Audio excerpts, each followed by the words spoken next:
bienvenidos y bienvenidas nuevamente. Hoy estamos con un invitado muy especial. Estamos con el reverendo y doctor César Caguarchí. Él es presbítero de la Palabra y el Sacramento de la Iglesia Presbiteriana de los Estados Unidos de América. Ha desarrollado el ministerio pastoral en Perú, Argentina, Estados Unidos y Colombia. Él es doctor en teología para la Pontífica Universidad Católica Argentina y doctor en ministerio de Drew University en New Jersey, Estados Unidos. También el doctor César ha enseñado en varias instituciones teológicas en América Latina. Actualmente es misionero de la Iglesia Presbiteriana de los Estados Unidos en Colombia y está sirviendo también como profesor de Biblia y Teología de la Universidad Reformada de Colombia y también es presidente de la Fraternidad Teológica Latinoamericana. Como ven, tenemos un invitado muy especial, doctor César. Gracias por acompañarnos. Y el tema que estaremos tocando ahora es Zwinglio y los niños en la Reforma. Doctor César, gracias por acompañarnos. Gracias por aceptar este reto de traer este tema tan apasionante que nos marca, ¿no? La historia de todo el mundo evangélico y protestante, pero sobre todo de ver esta perspectiva desde la niñez. Gracias, doctor. Así que adelante con esta ponencia que nos ha preparado. Muy bien, muchas gracias Carolina y a Visión Mundial por la invitación para presentar esta conferencia sobre Zwinglio y la niñez. Eh, Como ustedes saben, Zwinglio es un reformador del siglo XVI. Entonces, decir algo sobre el accionar pastoral y teológico de Zwinglio en relación a la niñez, eh, es importante enmarcarlo dentro del contexto de la reforma propiamente dicha. Entonces, dos o tres palabritas sobre la reforma y cómo esto se conecta con Zwinglio y con los niños, porque nos va a servir como antecedente y contexto histórico. ¿Sí? La reforma del siglo XVI eh, es conocida como la reforma protestante. Sin embargo, hay que destacar y reconocer que la reforma de la Iglesia no empezó con los protestantes en el siglo XVI, sino con la Iglesia Católica Romana, cerca de 300 años antes. Una reforma que iba muy lentamente, con mucha oposición, pero que empezó en el seno de la Iglesia Católica. De hecho, el humanismo, el renacentismo, eh, coincide con esta época de la cual estamos hablando.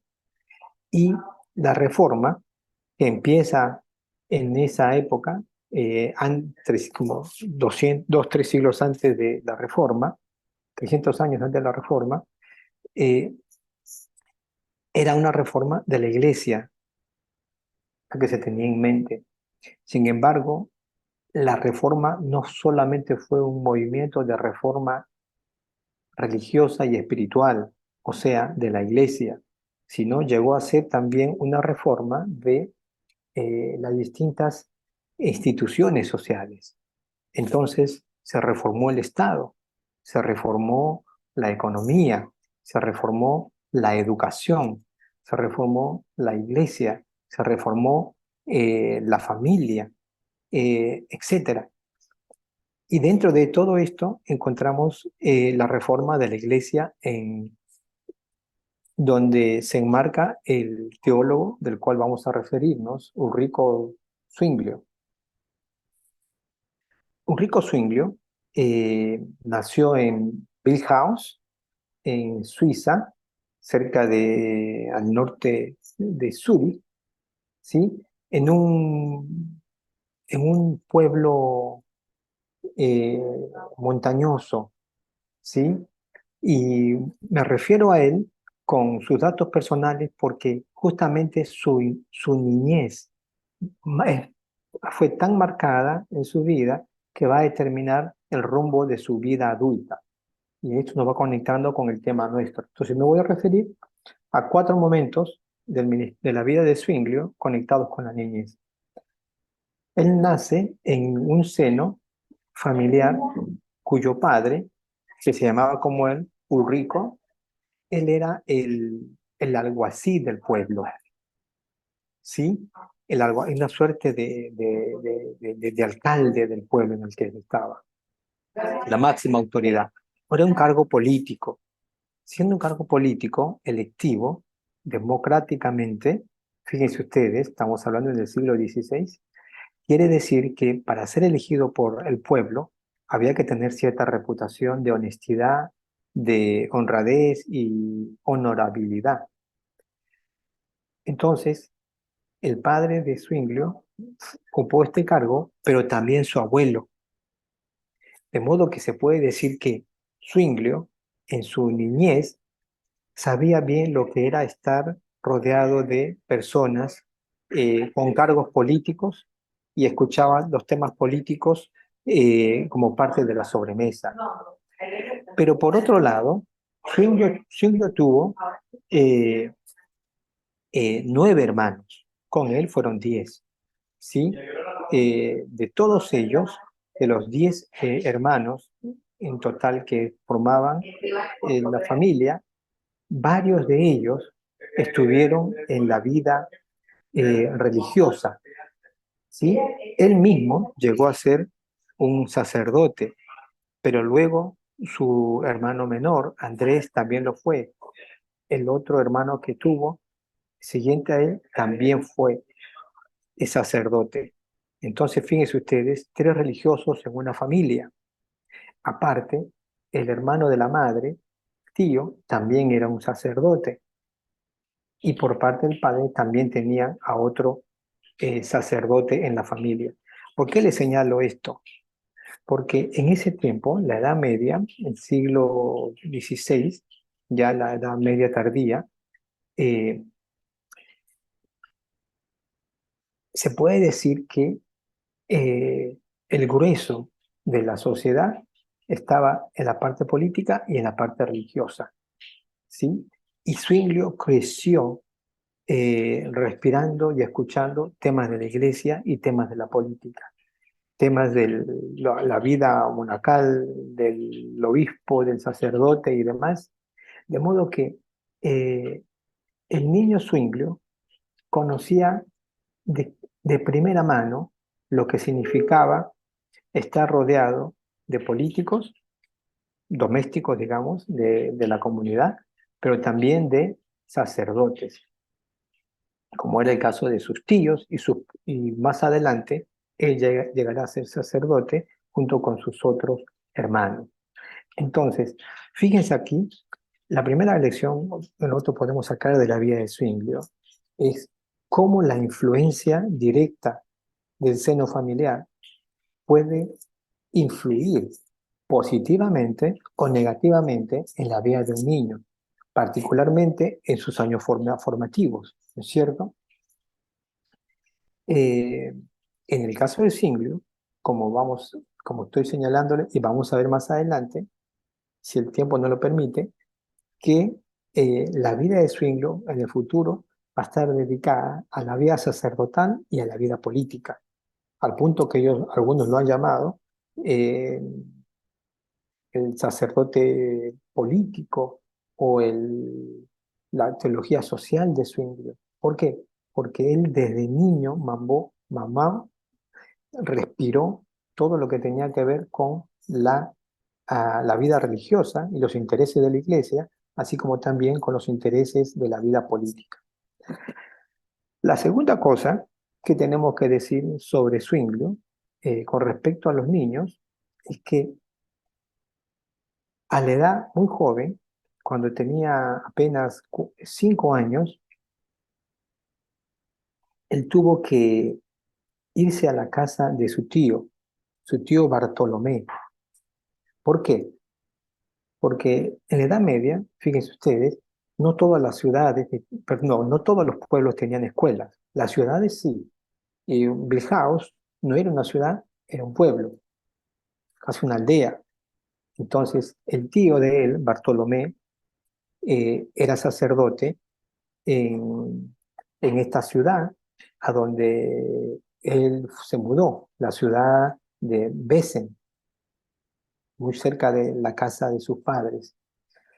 Entonces se mudó allí para estudiar en la escuela que estaba anexada a la iglesia que pastoreaba su tío, mientras él vivía con su tío.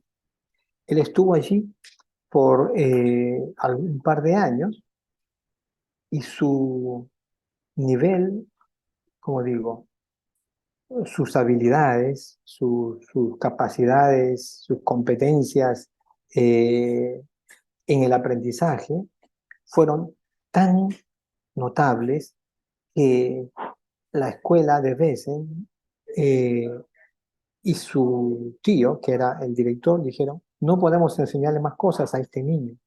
Hay que buscarle una escuela que esté a la altura de sus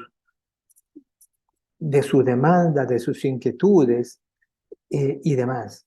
Entonces, así, después de vivir a los 5 años en Besen, se fue a otra ciudad, a la ciudad eh, de Basilea.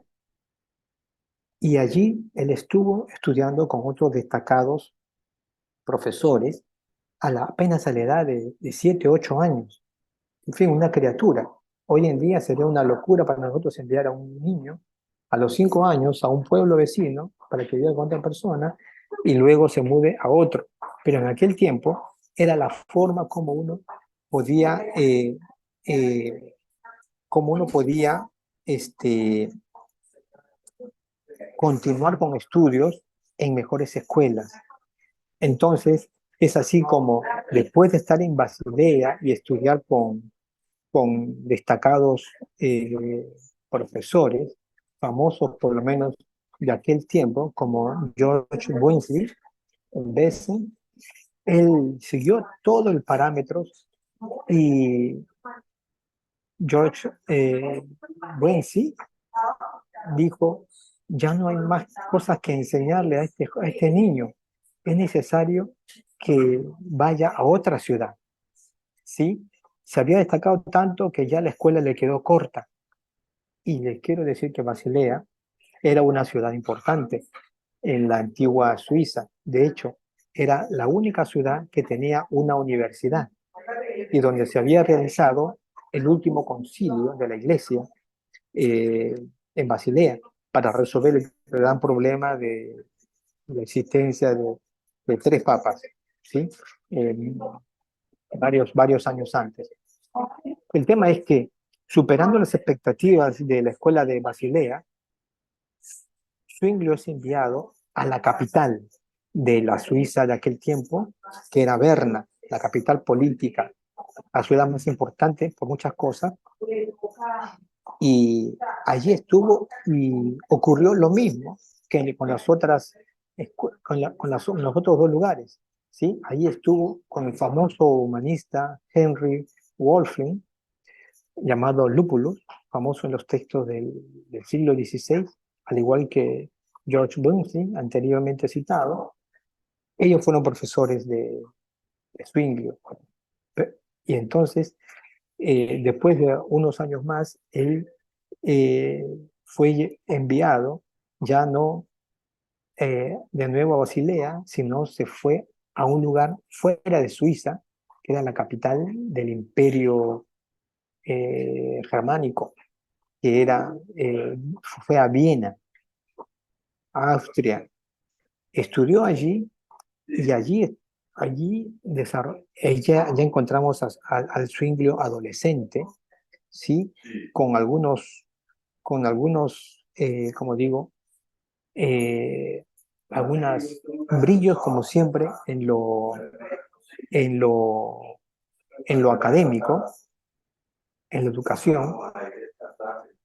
Y también debo decir que tanto como en Viena, así como también en la ciudad anterior, en Berna, Zwingli se había destacado por sus dones en la música. Ya Zwingli había aprendido y manejaba por talento natural la música, pero tanto fue ese interés, tanto en Berna, que, eh, que los, una orden religiosa católica lo quiso reclutar porque tenía su énfasis en la música. Entonces, por esa razón, su papá decidió enviarlo de Berna a Viena. Y en Viena, providencialmente, porque nosotros hablamos de esto como la historia de una persona, pero desde los ojos de la fe, nosotros podemos ver cómo Dios estaba guiando la vida de Zwingli, porque en Viena, Zwingli va a estudiar con eh, las personas más destacadas de aquel tiempo y va a hacerse amigo de personas que van a tener una importancia singular en, en la Reforma, como Conrado Celtis, así también con personas, con el Badiano, el Glariano, personas destacadas en la historia de la Reforma, así como también con algunos otros que no adherían no adherieron o se sumaron a la reforma en el futuro, como por ejemplo John Eck. John Eck fue uno de los principales opositores a la reforma protestante, se opuso a Lutero y más después se opuso al mismo Zwingli. Pero fíjense qué casualidad, en Viena eran compañeros de estudio. Eh, y finalmente, después, por otras razones, ya en la adolescencia final, se mudó en 1502 a Basilea por última vez, donde ahí termina finalmente su carrera universitaria, termina su bachillerato en artes y una maestría en artes liberales. ¿Sí?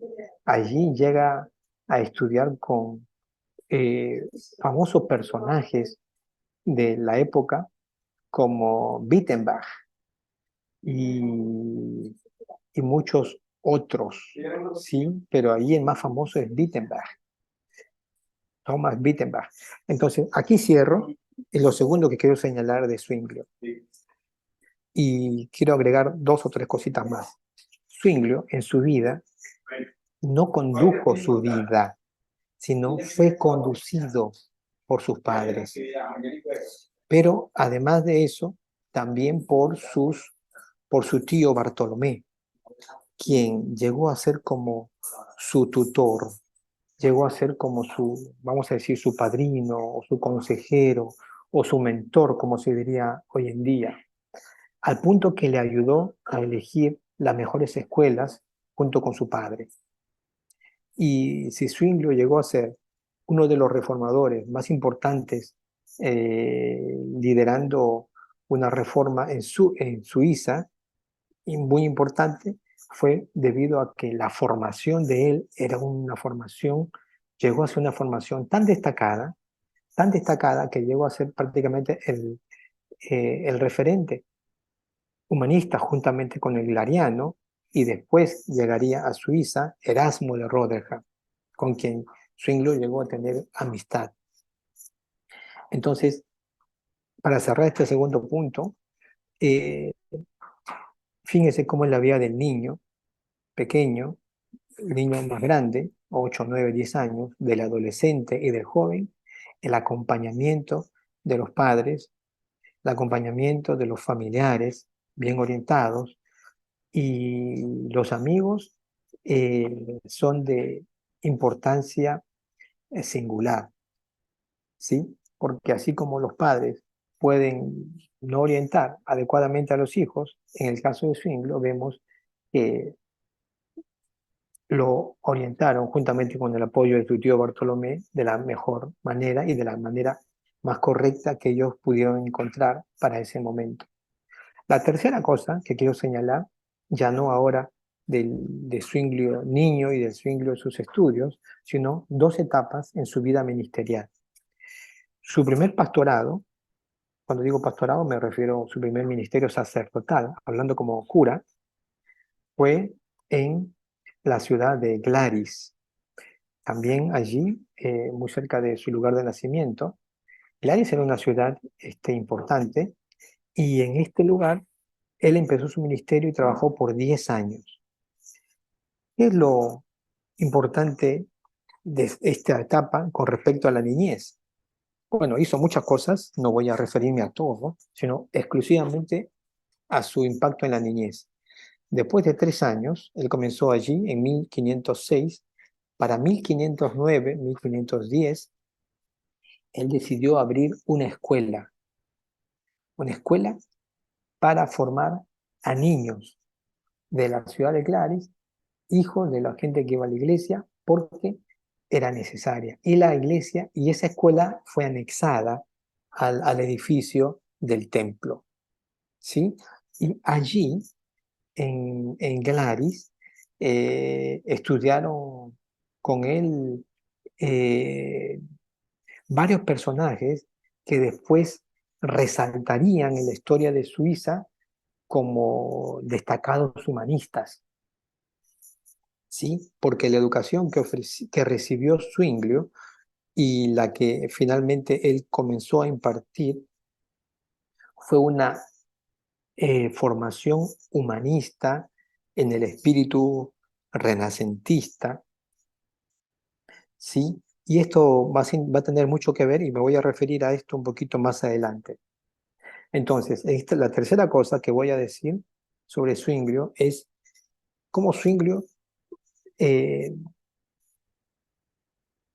movió su mirada de sacerdote clásico, de pastorear a los adultos y ofrecer misas comunes, a preocuparse por la educación de los niños. Fíjense, esto merece ser destacado, porque después de Glaris, continúa otro ministerio en Heiselden, donde estuvo solamente 2 años, pero luego fue a Zúrich, donde hizo su famosa reforma, y esto es lo cuarto que quiero señalar. En Zúrich, Zwinglio, eh, al tomar el cargo más importante que había en la ciudad, en la gran catedral, como predicador principal, después de 2, 3 años, comenzó nuevamente a buscar formar y educar a los niños. Entonces, él mismo llegó a ser uno de los profesores de la escuela, Zurich, y fíjense qué lindo, uno de los, de los niños eh, que formaban parte del grupo de estudiantes que él formaba, fue muy especial. Tan especial fue que eh, se encariñó con él y también con los familiares. La madre. La madre era una señora viuda. Pero fíjese qué pasó. En 1519, cuando él empieza su ministerio en Zúrich, Zwinglio contrae la peste negra. Uno era, la peste negra, ¿qué es la peste negra?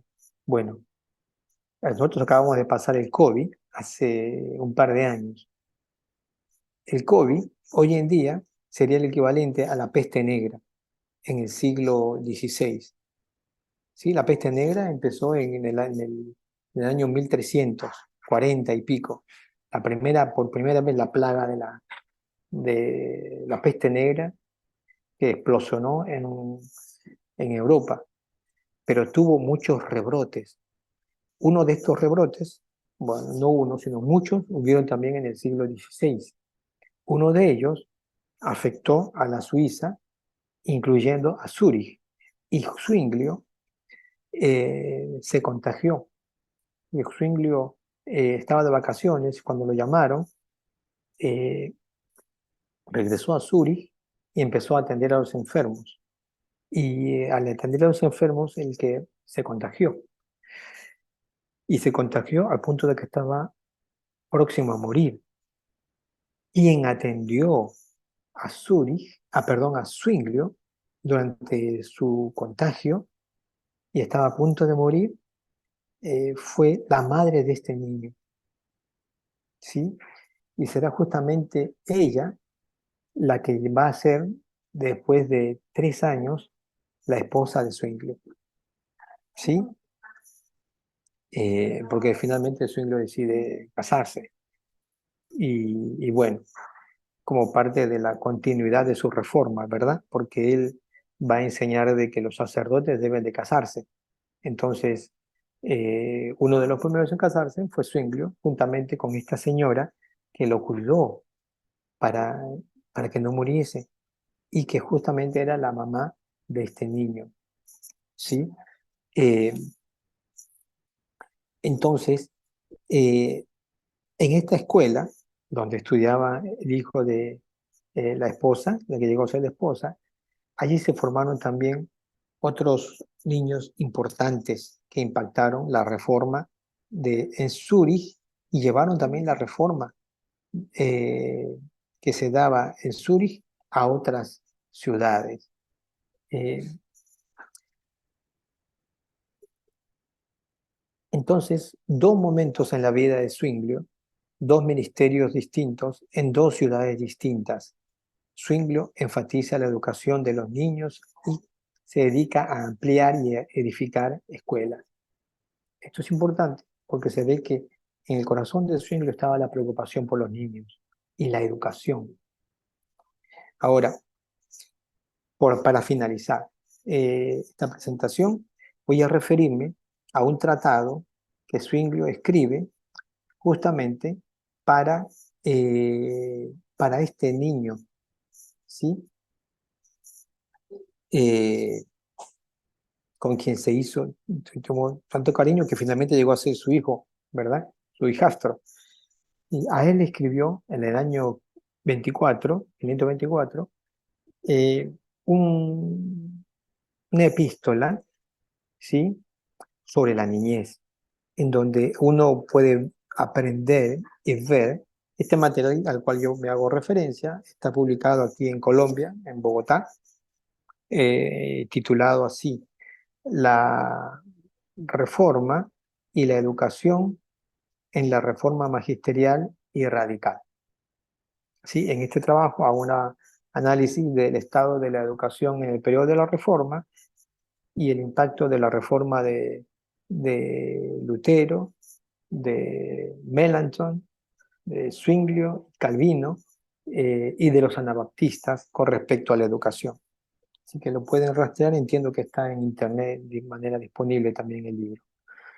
Eh, en este texto de Zwingli, él señala la importancia de que, fíjense ustedes, el niño sea formado no solamente en el aspecto cognitivo, es decir, solamente aprender cosas como las matemáticas o la música o la gramática o la retórica, etcétera, como se enseñaba en aquel tiempo, sino más bien él se va a perfilar por el lado de un humanismo, del llamado humanismo cristiano, eh, en la línea también de Melanchthon, de que la educación debe de incluir también otros aspectos de la vida del niño. Estamos hablando de 1500, en el año 1500, 1520 y pico. ¿Como cuáles? Por ejemplo, destreza en los deportes.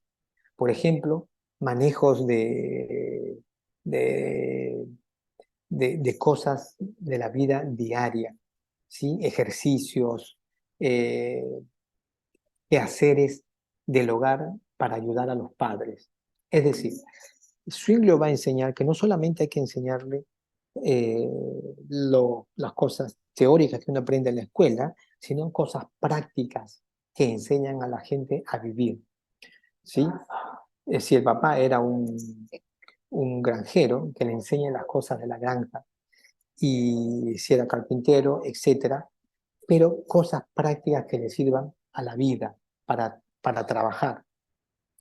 Pero no solamente esto, Fin lo va a poner como parte del contenido educativo, del currículo, diríamos hoy en día, la enseñanza de la Biblia, las cosas que refieren al temor a Dios, la enseñanza del Evangelio, ¿sí? La enseñanza de Jesucristo como modelo para la vida de las personas.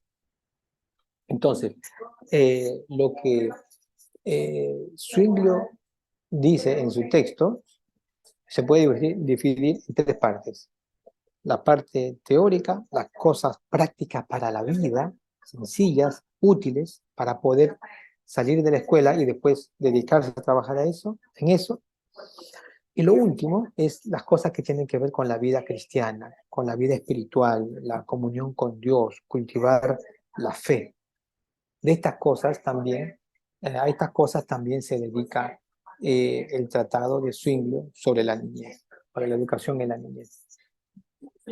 Muy bien, entonces les he hablado de todas estas cosas sobre Zwinglio, pero para finalizar, quiero comentarle algunos feedbacks o algunos comentarios de exalumnos de Zwinglio, de cómo se referían a él. Y nosotros sabemos de estas cosas anecdóticas a través de las cartas que ellos le enviaban a Zwinglio y también a través de cartas que se enviaban entre ellos, entre amigos, ¿sí? Entonces, nosotros podemos ver que se referían a Zwinglio, por ejemplo, como al maestro iluminado, al, a, a una de las luces de Suiza por su capacidad de enseñanza. Uno le dijo en una oportunidad que no pudo estudiar con él, cuánto me hubiera gustado estudiar contigo. Y es lindo leer estas cartas porque las cartas en la antigüedad se escribían en prosa, casi como poesías. Entonces uno lee esas cartas y está leyendo poesías de halago, de respeto a estas personas. En este caso a Zwingli, ¿sí? Eh, y otra cosa, para ir cerrando, como les mencionaba, que no quiero dejar de lado, es el aspecto musical de Zwinglio, porque Zwinglio no estudió música, pero cuando cuando estaba en la adolescencia y ya en la universidad, tocar, comenzaba a tocar música. Se manejaba tanta la música que se dice que manejaba cerca de 10 instrumentos musicales. 10. Y él nunca había estudiado. Era talento natural puro, ¿sí? Y de hecho, el carisma de su carácter, lo atractivo de su personalidad, iba de la mano con la alegría suya, extrovertida, más la música, porque siempre que se acercaban a las cosas, tocaba música, cantaba y la gente se alegraba con él. Bueno, eh, entonces fíjense ustedes cómo la música puede ser otra cosa, puede como algunas enseñanzas que uno recibe cuando desde niño, puede ser el deporte, puede ser jugar fútbol, o puede ser la música, tocar instrumentos, o puede ser el canto, ¿sí? Enseñando a cantar desde las casas, o las habilidades con los aparatos electrónicos, o eh, cosas de la casa, la cocina. A veces nosotros menoscabamos las cosas de la casa simples, pero en la casa es la cuna donde uno va formando su vida, ¿sí? Y uno va eh, adentrándose y creciendo en aquellas cosas para las cuales en el futuro uno va a dedicar toda su vida, ¿sí? Entonces es muy importante estos 5 aspectos de la vida de Zwingli. Muy bien. Eh, entonces yo hasta aquí hago mi presentación. Entiendo que vamos a tener algún tiempo de preguntas y respuestas y creo que Carolina nos va a estar ayudando con esto. Sí, doctor César, muchas gracias por todo esto que nos ha compartido sobre Swinglio y sobre, me llama la atención cómo se vuelven activistas, ¿no? Vemos que la niñez de Singlio se podría decir que tiene algunos paralelos con la niñez de Lutero, o qué tan cercana era su relación con Lutero, ¿hubo alguna influencia por ahí? Esa sería una pregunta. No, no, no, no. Es muy, muy, muy, muy, o sea, no, porque en primer lugar, Lutero está en Alemania, Zwinglio está en Suiza, ¿sí? Son dos, eran dos, vamos a decir, dos naciones diferentes. Eh, por otro lado, aunque sí eran, digamos, casi contemporáneos, porque Lutero nació en 1583, Zwinglio en 1580, perdón, 1483 y Zwinglio 1484, pero sin embargo no se conocieron para nada. De hecho, la primera referencia histórica, documentada, que Zwinglio recibe sobre Lutero es en el año 1518, ya un año después de la reforma de Lutero. Eh, Segunda cosa, la familia de Lutero no era como la familia de Zwinglio. La familia de Lutero, una familia más, vamos a decir, más carenciada, con menos recursos, menos, a diferencia de la familia del Zwinglio. Zwinglio es una familia, no digo rica, pero acomodada, Mm, que pudo ir a todos estos lugares de estudios sin mayores problemas y, y no eran ricos. La casa de Zwinglio y la diagramación, la estructura nos muestra que era una casa de una persona, un estrato, diríamos hoy en día para nosotros, clase media, ¿sí? mm, Por lo que conocemos de Lutero, quizás el padre tuvo que sacrificarse mucho para estudiar, para que Lutero estudiase, ujú, ¿sí? sí, Por eso le demandaba mucho que continuara sus estudios a Lutero. En el sí. caso de Zwinglio, Zwinglio tuvo ciertas cosas más a su favor. Ya, qué interesante. Sí, justo ayer con Josías, con el doctor Josías, veíamos todo este contexto desde la niñez, ¿no? De Lutero, el tema de vulnerabilidad que hasta tenía que mendigar, ¿no? Para poder seguir estudiando. Pero es interesante, ¿no? Cómo los dos se vuelven precursores, tienen esta incidencia también en mover a otros hacia la reforma, no solo eclesial y la liturgia, sino desde la educación. Y usted Correcto. mencionó un punto muy importante, ¿no? Que decía que Zunglo daba estas pautas, ¿no? Que tiene que ser teórico, tiene que ser práctico para la vida, pero hablaba de un punto súper importante que decía cultivar la fe, la vida cristiana. Y hoy tenemos muchos líderes, hermanos y hermanas que quizás están a cargo en nuestros ministerios, dentro de nuestras comunidades de fe. ¿Qué les podría decir en base a lo que hemos visto de Zunglo que les ayudaría a ellos a tomar esto que se hizo mucho tiempo atrás y a ponerlo en práctica para motivarles a una forma de que ellos puedan cultivar la fe en base a lo que he conocido que hizo Zunglo, ¿no? Para que lo podamos aplicar hoy en la actualidad? Sí, mire, en primer lugar, yo diría voy a usar unos conceptos que espero eh, en el mejor sentido del término, ¿sí? Primero, hay que hay que cultivar en los niños el apetito por aprender, el apetito por aprender, no solamente estudiar, sino aprender, modificar la conducta, ¿sí? Eh, Zwinglio era un joven un niño que superó todas las expectativas de las escuelas. El rector y los profesores recomendaban que se fuera a otra escuela porque no tenía nada más que enseñarle. Entonces, pero eso lo aprendió en casa, porque era estimulado. Entonces, muchas veces los líderes de iglesias eh, están muy metidos en sus iglesias y estimulan y trabajan con niños en la iglesia, pero no trabajan con los niños de su casa. No sé si me explico lo que quiero decir.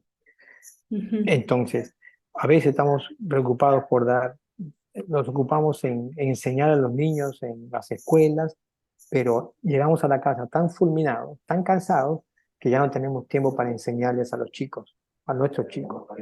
Y yo creo que cuando uno es padre, hay un grado de responsabilidad muy grande. Y esto está presente en el texto de Zwinglio, pero también en el texto de Lutero, Melanchthon. ¿Sí? La reforma fue muy fuerte con poner sobre la carga de los padres la educación de los niños, al punto que algunos de ellos dicen que hay que disciplinar a los padres que no enseñan a sus hijos o no mandan a las escuelas con penalidades económicas. ujú, Fíjense hoy en día lo que sería hoy en día nuestra sociedad. Entonces, ¿pero por qué? Porque tanto Lutero como Zwinglio, ellos veían que la forma de cambiar la sociedad era a través de la educación. Una buena educación formaba el futuro a los niños y a los jóvenes, quienes serían los futuros líderes de las iglesias, pero también los líderes del país, los políticos, los directores de escuelas, etcétera, etcétera.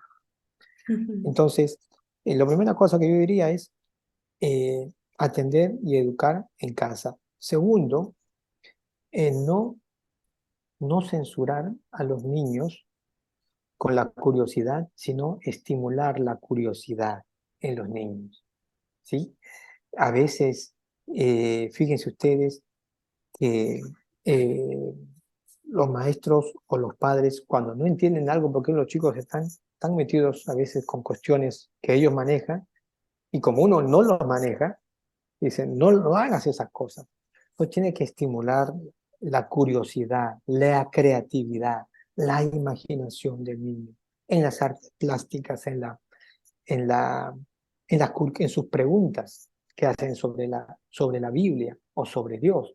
Uno tiene que responder claramente, ¿sí? Los niños de hoy en día, eh, yo diría que son, no sé si está bien decir, pero no sé si son más inteligentes o más vivos que los niños de hace 20, 30 años, Mm, porque ya encuentran las respuestas por, por el celular, en la televisión, en internet y demás. Entonces, las preguntas que nosotros nos hacíamos cuando eran chicos, teníamos 13 o 14 años, los chicos lo usaron a los 9 y 10 años. Entonces, ¿uno qué tiene que hacer? Acompañar. No estoy diciendo con acompañar y estimular la creatividad y la curiosidad a cualquier cosa que sea, digamos, que necesite atención y dirección para los niños. El niño justamente se caracteriza porque necesita ser acompañado y necesita también la tutoría de los adultos, ¿sí? Esa es responsabilidad. Y como dije, Lutero y Zwinglio, Melanchthon y Calvino ponen mucha responsabilidad y dicen que el Estado debe de proveer educación gratuita, obligatoria para todos, hombres y niños y niñas, pero hay de los papás que no lo envían. Los papás deben de enviarlo. Si no los envían, deben de ser disciplinados en la iglesia y hasta con penalidades serias. Y por último, que diría yo, es que eh, hay que desarrollar actividades con los niños. Nosotros vivimos en barrios donde a veces hay padres que cuidan a sus hijos y hay padres que no tienen nada. Sería bueno que en un barrio o en una iglesia, dos o tres padres se pongan de acuerdo y hagan actividades para niños. ¿De qué tipo? Por ejemplo, deportivas, abiertas siempre, al aire libre, ¿no es cierto? Donde todos puedan participar. Es decir, al niño hay que apoyarlo, animarlo, proveerle tutoría, orientarlo. Un niño no es un adulto, es un niño, pero tiene Dios está obrando en la vida de los niños. ¿Sí? Nosotros, fíjense, yo como les dije en la charla, cuando empecé, yo creo que si uno mira con los ojos de la fe, uno puede ver que Dios estaba guiando la vida de Zwingli para llegar a ser la persona que fue. Lo mismo hay que decir de la vida de Lutero, y diríamos lo mismo de la vida, por ejemplo, de Samuel en la Biblia, en 1 Samuel, profeta, que desde niño fue educado para servir a Dios. ¿Sí? Muy bien, eso es lo que yo les diría con respecto a esta pregunta. Gracias, doctor César. Gracias por toda la riqueza que nos ha dado y yo creo que también nos desafía, ¿no? A veces desde nuestras comunidades de fe tenemos este conflicto, ¿no? Que bueno, van y nos dejan los niños los domingos en la escuela dominical, sin que ya el maestro o la maestra le enseñen. Pero qué importante que todo empieza desde casa. Lo empezó con Lutero, lo empezó con Zwinglio y saber que nosotros podemos ser esa parte activa para promover. Gracias por esta charla magistral, también por estos consejos que nos has dado. Me quedo con la parte de educar en casa y estimular la curiosidad. Y aquí viene ese trabajo articulado, ¿no? Si queremos ver a estos niños que sean un Zwinglio mañana, un Lutero mañana, empezar en nuestras casas como responsables niños y niñas y adolescentes, motivar y trabajar con los padres, acompañarles y también crear esos espacios, ¿no? Donde estimulamos. A veces tenemos nuestros espacios demasiado rígidos, ¿no? A Mm, ver, que los niños callados o solo la alabanza muy aparte y toda esa estructura, ¿no? Que es como camisa de fuerzas, pero no estimulamos y no vemos también la riqueza que hay en esto de cómo era desde hace antes y deberíamos también rescatar y ser desafiados. Gracias, doctor César. Quería decir algo más para ir cerrando. Quizás agregar algo que pensé que iban a preguntar, pero lo digo, ya que no Ajá. salió, era el énfasis en el juego, en la curiosidad, en la educación. La educación de los reformadores se distinguió de la reforma de la educación tradicional escolástica, en que los reformadores no educaban con la vara, con golpe, Mm, sino con amor. Buscaban la persuasión. Segunda característica, buscaban que el niño salga del salón y que se ponga en contacto con la naturaleza. Fíjense qué lindo. mm, Contacto, la libertad, respirar. Tercera cosa, con humor, con la alegría. Sí, no con esa rigidez, viene el profesor, todos ahí. Claro, con respeto y orden, pero tuvieron estos ingredientes que fueron distintivos de la educación en la reforma, ¿sí? Y por supuesto la educación en la fe, como ya lo hemos dicho. Entonces, hoy en día, a mí me parece de que todavía estamos en el 2023, pero todavía hay personas que están educando con golpes, así. como hace en la época de no sé de cuánto tiempo atrás. eh, Todavía lo mantienen a los chicos encerrados y a veces no los quieren sacar afuera porque dicen, ¿qué pasa? Que los chicos se distraen. Es que justamente para eso hay que sacarlos afuera, para que se distraigan, para que vean la naturaleza, que Sí. toquen las plantas, que toquen el pasto, que Mm, corran, que eso tiene que ver con eh, lo natural, ¿cierto? Con una formación que no solamente tiene que ver con lo cognitivo, sino también con los otros sentidos. Y eso está en la reforma. Todo mm, eso sale de la reforma. Eh, y, y recibir el apoyo. Fíjense ustedes, tanto Lutero, Calvino, Zwinglio, todos los romanos estuvieron de acuerdo con que la educación tiene que ser para todos, para los que pueden pagar y los que no pueden pagar. Los ujú, que no pueden pagar porque son muy pobres, el Estado o las personas que tienen deberían de contribuir para que ningún niño se quede sin educación. ¿Por qué? Porque los niños son el presente, pero en gran manera son el futuro nuestro. Y también ahí reconocen el tema de la dignidad, ¿no? La igualdad con la que Dios Exactamente. nos creó. No hay ni pobre, ni rico, ni judío, ni Ni griego, hombre, ni hombre ni mujer, porque ni también hombre, ni pusieron mujer. la educación universal para hombres y mujeres. En aquel tiempo, ese fue otro distintivo de la reforma, porque en aquel tiempo solamente la mayoría, no digo que no había educación de mujeres, pero era escaso, solamente de uno a uno, por la Ujú, riqueza del dinero que tenía el padre para pagar a un tutor. Pero los reformadores pusieron para hombres y mujeres obligatorio. ujú.